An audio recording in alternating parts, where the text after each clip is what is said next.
So I use the official ticket platform and I'm here to show you how to buy FIFA World Cup 2026 tickets online. So first, open your browser and go to the official FIFA ticket website.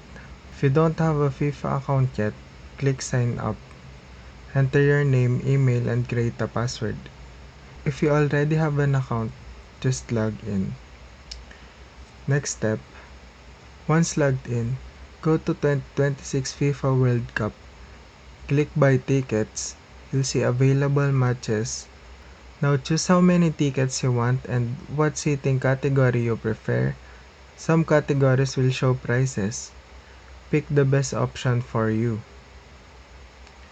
For step 5, after adding to cart, double check your ticket details. Click checkout, enter your payment information and billing address. And for the final step, once payment is successful, you'll get a confirmation email. Choose how you want your tickets delivered, e-ticket or mail. Save the confirmation and print or screenshot it for safety. So if this video helped you, make sure to like and subscribe. Thank you for watching.